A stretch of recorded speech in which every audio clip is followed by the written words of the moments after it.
Assalamualaikum warahmatullahi wabarakatuh. Perkenalkan, nama saya Siti Lajibi Amanda dengan NIM 1914080005 dari jurusan Tadris IPA Fisika A.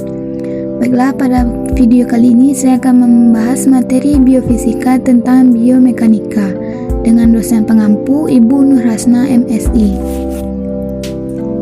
Yang pertama itu pengertian biomekanika.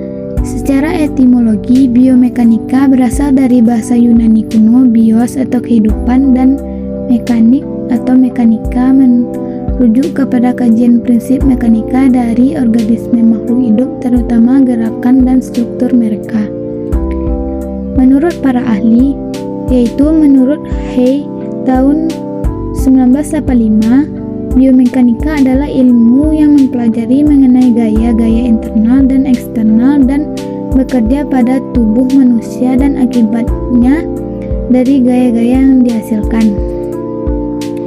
Kesimpulan dari biomekanika ini adalah biomekanika adalah ilmu yang mempelajari sistem biologis, terutama struktur dan fungsinya, menggunakan metode yang berasal dari mekanika yang berkaitan dengan efek yang dimiliki gaya pada gerak tubuh. Lanjut materi yang kedua, yaitu manfaat biomekanika. Yang pertama, meningkatkan kinerja manusia, yaitu dapat meningkatkan dengan berbagai cara. Gerak yang efektif akan melibatkan faktor anatomi, keterampilan neuromuskular dan kapasitas fisiologi dan kemampuan kognitif atau psikologi. Berlari adalah contoh yang tepat dengan bermacam gerak. Yang kedua yaitu simulasi alternatif, metode kerja yang menentukan penurunan kebutuhan fisik pekerjaan terhadap jenis pekerjaan baru yang sedang dianalisis. Yang ketiga, sebagai acuan dalam proses seleksi pekerjaan dan prosedur penempatan.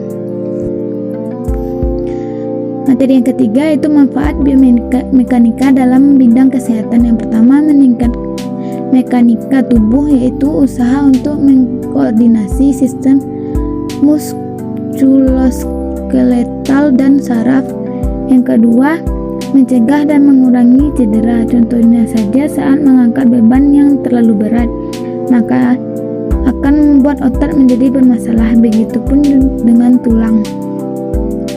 Untuk menentukan fungsi tubuh, yaitu fal positif adalah error yang terjadi di mana penderitaan dinyatakan menderita suatu penyakit padahal tidak. Fal negatif adalah error yang terjadi di mana penderita dinyatakan tidak sakit padahal menderita suatu penyakit. Materi yang keempat yaitu pembagian biomekanika. Yang pertama, biostatik. Studi tentang struktur makhluk hidup yang berhubungan dengan gaya-gaya ketika mereka berinteraksi. Contohnya, yang pertama, titik tumpuan terletak di antara gaya berat dan otot, seperti pada gambar. Yang kedua, biodinamika, yaitu studi tentang dasar-dasar dan pembagian gerak makhluk hidup. Yang ketiga, bioenergetik, yaitu studi tentang transformasi energi yang terjadi dalam tubuh makhluk hidup. Lanjut, yaitu yang materi yang selanjutnya, skema dasar pengukuran pada makhluk hidup. Pengukuran adalah kegiatan membandingkan suatu besaran yang diukur dengan alat ukur yang digunakan sebagai satuan. Yang pertama, pengukuran berulang. Pengukuran di mana untuk mendapatkan hasil harus dilakukan beberapa kali pengukuran. Contohnya menghitung nilai rata-rata pernapasan. Lanjut, yang kedua, pengukuran tunggal. Pengukuran yang hanya dilakukan satu kali, yaitu pengukuran langsung diperoleh hasilnya.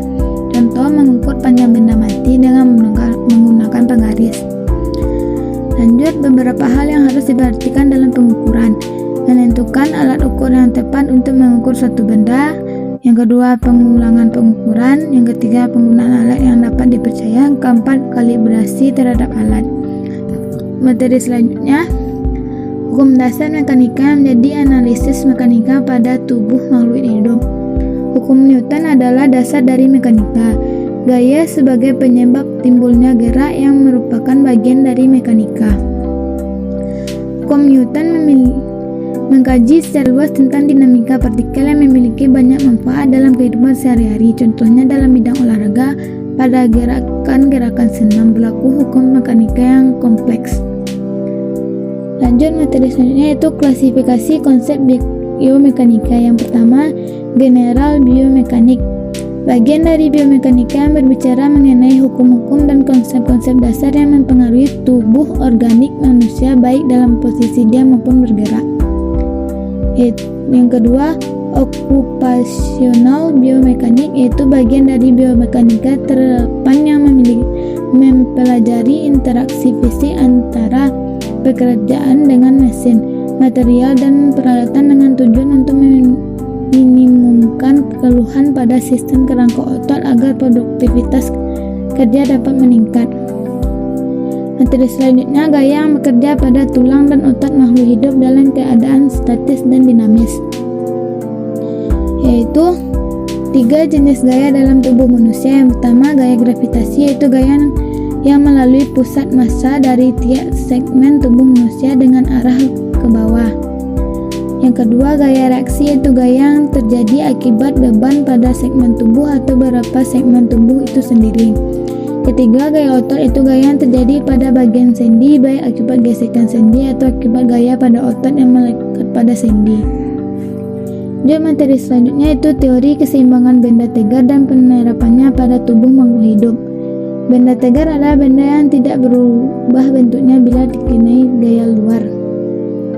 Dinamika benda tegar yaitu benda yang ukurannya tidak diabaikan, di mana resultan gaya dapat menyebabkan gerak translasi dan juga rotasi.